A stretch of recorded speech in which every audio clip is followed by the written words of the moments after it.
South ఇండియాలోనే biggest sorry store మన Varahi silks మన విజయవాడ ఎంజీ రోడ్ లో డిసెంబర్ 4వ తారీఖున ఘన ప్రారంభం.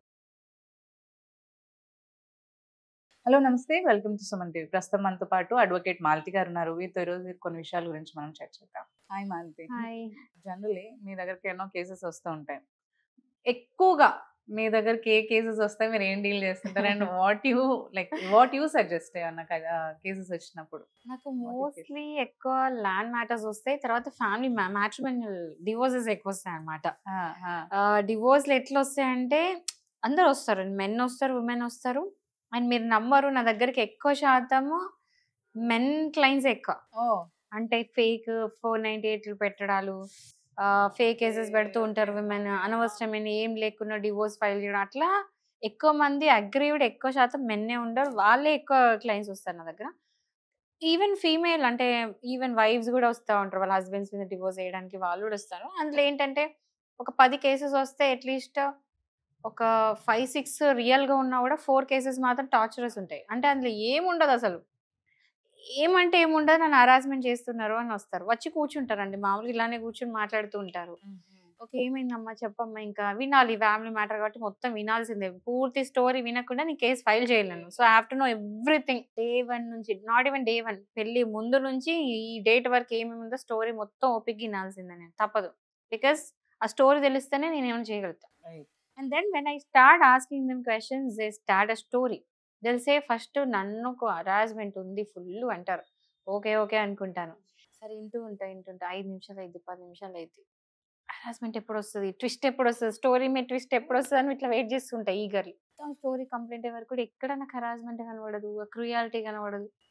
అంటే ఎట్లుంటుంది తెలుసా వాళ్ళు చెప్పే స్టోరీలకి, చిన్న ఇట్లా ఎట్లా అంటే స్టవ్ మీద నేను అదేంటి పాలు పెట్టాను పొంగినాయి, నాకు చాలా హరాస్మెంట్ అయిపోయింది అలా మాట్లాడతారు.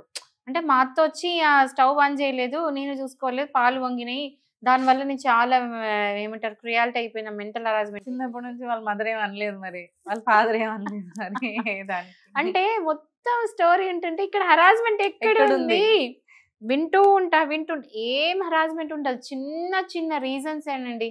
అసలు ఒక స్టోరీ చెప్తా, నా దగ్గరకు వచ్చిన పెక్యులర్ కేసు అనుకోవచ్చు. అయితే ఏమైందమ్మా అంటే హస్బెండ్ వైఫ్ వాళ్ళు మ్యూచువల్ కన్సర్న్ తీసుకుందామని లాస్ట్కి వచ్చిండ్రు. ఫస్ట్ అయితే కంటెస్టెడ్ డివోర్స్, ఆ అమ్మాయి ఇద్దాం అనుకుంది కేసు. ఓకే, సో ఏమైందంటే ఇక్కడ నుంచి స్టార్ట్ అయిన గొడవ అని వింటే మీరు షాక్ అవుతారు. జనరల్ లేదంటే వాళ్ళ అత్తమ్మ ఊర్లో ఉంటారండి. సో మామూలుగా సిటీకి వస్తారు కదా, కొడుకుని చూడబుద్దే, కూతుర్ని చూడబుద్దే, వాళ్ళకి మనవడు కూడా ఉన్నాడు ఒక అబ్బాయి, మనవడిని చూడనీకి వచ్చారు. వాళ్ళు ఊరోళ్ళు, ఓకే, బస్సులోనే వచ్చిండ్రు, వాట్ ఎవర్ ఇట్ ఇస్. వచ్చిన తర్వాత కూర్చోబెట్టిన తర్వాత జనరల్ ఆ ముసలాయనకి ఏంటంటే వాళ్ళ మామయ్యకి ప్లేట్లో పెట్టుకొని మటన్ తింటా ఉన్నాడు, అందులో బొక్కలు వచ్చినాయి. ఊర్లో ఉన్నప్పుడు ఏంటంటే 4 బొక్కలు తీసి ఇప్పుడు ఇక్కడ టేబుల్ మీద ఉంటది కదా, తీసి కింద పడేసాడు. పడేయడం అంటే మరి ఇట్లా పడేయడం కాదు, ఇట్లా పెట్టి పక్క పెడితే చిచి అలా ఎలా కింద పెడతాడు, మేనర్స్ లేదని చెప్పేసి అది చిలికి ఎంత పెద్ద గొడవ అయింది అంటే ఓ పంచాయతీలో కూర్చున్నారు ఇంకా వెళ్ళి. ఆ గొడవ అంతా అయిపోయిన తర్వాత లాస్ట్కి ఏమైందంటే అత్త మామ కనీసం వాళ్ళు హైదరాబాద్ రారు ఇంకా. అంటే ఇంకా ఈమె హస్బెండ్ తో కలిసి ఉంటా, వాడి ఇంటికి కూడా రావద్దట.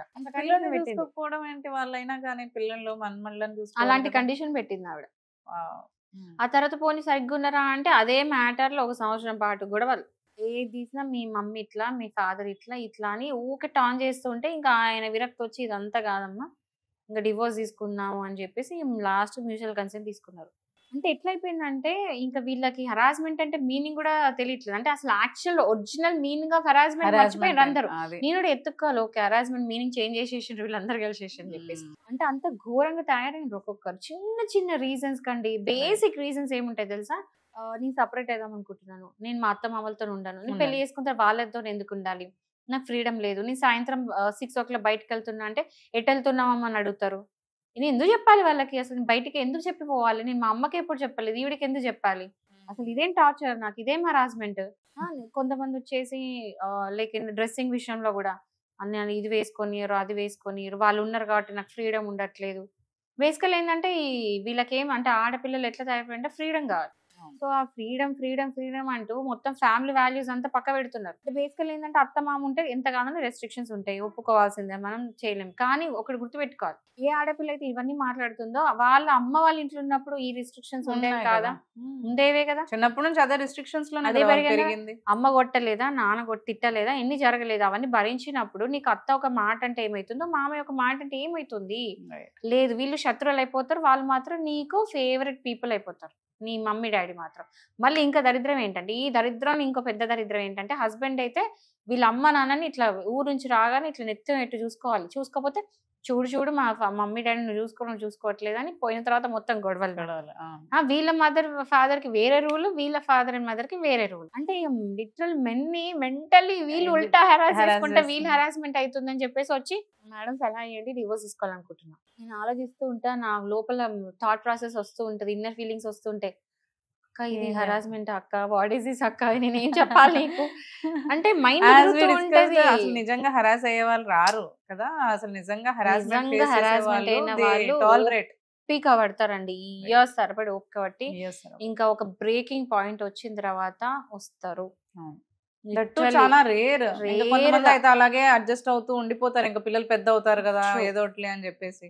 ఏదో కొంతమంది ఎవరైతే ఈ అనవసరమైన సిల్లీ రీజన్స్ ఏం లేకున్నా దాన్ని పెద్ద ఇది చేసేసి వచ్చే వాళ్ళు ఎక్కువ మంది తయారైండ్రు. నేను అందరు అనట్లేదు, నేను చెప్తున్నాను కదా. అంటే ఒక 10 క్లయింట్స్ వస్తే 6 వరకు జెన్యూన్ ఉంటారు, బట్ ఒక 4 మెంబర్స్ అట్లా మాత్రం నన్ను హరాస్ చేసి వెళ్తారు. ఓకే ఓకే, నాకు ఇంకా ఏంటంటే కోపం వస్తూ ఉంటది, ఏం చేయలేము. బట్ కేసు వచ్చింది, ఓకే చూడాలి, వినాలి, మాట్లాడాలి, fine. But then I try to convince ఏమండి, నేను మాక్సిమం అంటే నేను రాగానే తెగించేసుకో, బ్రేక్ ఆఫ్ చేసేసుకో. అంటే డైవర్స్ కోసం ఎవరు వచ్చినా కానీ ఫస్ట్ లాయర్స్ కౌన్సిల్ చేస్తారంట కదా. రైట్, అంటే అందరు చేయరు, నేను అదే చెప్తున్నాను. ఇప్పుడు ఒక దగ్గరకు వచ్చిందంటే కేసు వచ్చిందని నేను అనుకుంటారు, కానీ నేను కౌన్సిల్ చేసి మీరు సపరేట్ కాకండి, కలిసి ఉండని ఎవరు చెప్తారు? చాలా తక్కువ. సో మాక్సిమం నా దగ్గరకు వస్తే మాత్రం నేను ఫస్ట్ ఒకటే చెప్తాను, టేక్ టైం, ఆలోచించుకోండి. అంటే మీరు తీసుకున్న డెసిషన్ కరెక్టా రాంగ్ అనేది ప్రశాంతంగా కూర్చొని ఆలోచించుకోండి. మ్యారిటల్ కౌన్సిల్ నేను చాలా మంది చెప్తాను, కౌన్సిలింగ్కి వెళ్ళండి. మ్యారిటల్ కౌన్సిలింగ్స్ ఉంటాయండి. ఇప్పుడు వైఫ్ అండ్ హస్బెండ్ మధ్య ఇష్యూస్ ఉన్నాయి అనుకోండి, జనరలీ పంచాయతీలో కూర్చోబెడితే వర్కౌట్ జనరలీ కావు. ఏంటంటే వీళ్ళకి స్పెషలైజ్డ్ పర్సన్స్ ఉంటారు, ఎక్స్పర్ట్స్ ఉంటారు, వాళ్ళు కౌన్సిలింగ్ చేస్తూ ఉంటారు, మన సైకాలజీ అవుతూ ఉంటారు. సో వైఫ్ అండ్ హస్బెండ్ వెళ్ళి కూర్చుంటే వాళ్ళు సజెస్ట్ చేస్తారు, లైక్ ఇది మార్పులు చేర్పులు చేసుకోండి, then something will change your life అని చెప్పి వైఫ్ కి సపరేట్ సెషన్స్ ఇచ్చి, కలిసి జాయింట్ సెషన్స్ ఇచ్చి మార్చడానికి ట్రై చేస్తారు. అదే నేను సజెస్ట్ చేస్తాను, కలిసి ఉండండి. మీరు 80% పంచాయతీలు పెట్టుకోకండి, పెద్దోళ్ళు ఏదో సార్ట్ చేస్తారు అని చెప్పేసి కూర్చొని చేయకండి. అవన్నీ వర్కౌట్ అయ్యే రోజులు పోయినాయి అవి. ఇప్పుడు ఎక్స్పర్ట్స్ ఉన్నారు, మ్యారేజ్ కౌన్సిలర్స్ ఉన్నారు, వాళ్ళు వచ్చి కౌన్సిల్ చేస్తే అప్పుడు కూడా వర్కౌట్ కాదు, బియాండ్ లిమిట్ అయిందంటే అప్పుడు డివోర్స్కి వెళ్ళండి. ఇక తప్ప ఇంకా ఇర్రిట్రబుల్ బ్రేక్ డౌన్, ఇంకా ఏం చేసినా మీరు కలిసి ఉండే ఛాన్సెస్ లేదంటే అప్పుడు వెళ్ళండి. బట్ కొద్ది గొప్ప ఛాన్సెస్ ఉన్నాయి చిన్న చిన్న రీజన్స్కి అంటే మాత్రం better you go to counsellor or sit and talk, ఇద్దరు కూర్చొని మాట్లాడుకోండి. సో నా దగ్గరకు వచ్చిన ప్రతి ఒక్కరిని ఒకటి చెప్తాను, లేదు ఆలోచించుకోండి. ప్రతి ఒక్కరికి నేను రిలాక్సింగ్ టైం ఇస్తాను. ఆవేశంలో వచ్చిండ్రమ్మా, మీరు కొంచెం రిలాక్స్ అయ్యి ప్రశాంత్ తీసుకొని చెప్పి నేనే కావాలని వాళ్ళకి పోస్ట్ పోన్ చేస్తూ ఉంటాను. 1 వీక్ రండి, 10 days రండి, ఎందుకంటే అట్లీస్ట్ నేను ఒక కాపురం నుంచి ఉంటుంది. అంతే తప్పించి ఇప్పుడు నేనేదో కేసు వస్తుందని చెప్పేసి వద్దు మీరు తీసేసుకోండి అని కొంతమంది ఉంటారండి. నేను అందరిని అనట్లేదు, బట్ వెరీ తక్కువ మంది ఉన్నారు అడ్వకేట్స్. అంటే ఇంకా వాళ్ళ గొడవలు ఇంకా పెంచేస్తారు వీళ్ళే. అలా ఎలా అంటారు, అలా అంటారు, ఇలా అంటే వీళ్ళే రెచ్చగొట్టి ఇంకా ఇంత దూరం అంటే ఇంత దూరం చేసేసి వీళ్ళే because of benefits of the casing ఏదో వస్తుందని చెప్పేసి. So that is very wrong నేను నా దృష్టిలో. ఎందుకంటే మ్యారేజ్ అనేది చాలా సీక్రెట్ ఎలిమెంట్ మనకి. సో అది వాల్యూ అనేది ఇవ్వట్లేదు. ఇంకోటి ఏంటంటే పిల్లలు ఉన్నప్పుడు మాత్రం 1కి 10 సార్లు ఆలోచించమంటాను నేను. ఎందుకంటే మీరు సపరేట్ అయితే మీరు యాజ్ అడల్ట్స్ మీరు తట్టుకోగలుగుతారండి, బట్ పిల్లలు తట్టుకోలేరు. చిన్న పిల్లలు ఉంటారు, వాళ్ళు టెండర్ మెంటాలిటీస్ ఉంటాయి, వాళ్ళ ఇంపాక్ట్ చాలా ఉంటుంది. సో మాక్సిమం చూడండి, అండర్స్టాండ్ చేసుకోండి. నిజంగా కూడా ఒకవేళ పెద్ద పెద్ద ప్రాబ్లమ్స్ ఉన్నాయి, ఎట్లా అంటే హస్బెండ్ వచ్చి కొట్టడం, తిట్టడం, లేకపోతే ఇల్లీగల్ అఫైర్స్ ఉండడం, అలాంటి పెద్దవి ఉంటే మాత్రం ఓకే తీసుకోండి అమ్మా అంట, ఇంకా ఆలోచించాల్సిన అవసరం లేదు. బట్ అది కాక ఇట్లాంటి సో కాల్డ్ సూడో హరాస్మెంట్ ఉంటది కదా, వాటికి మాత్రం I tell no take time అని చెప్తాను. Thank you.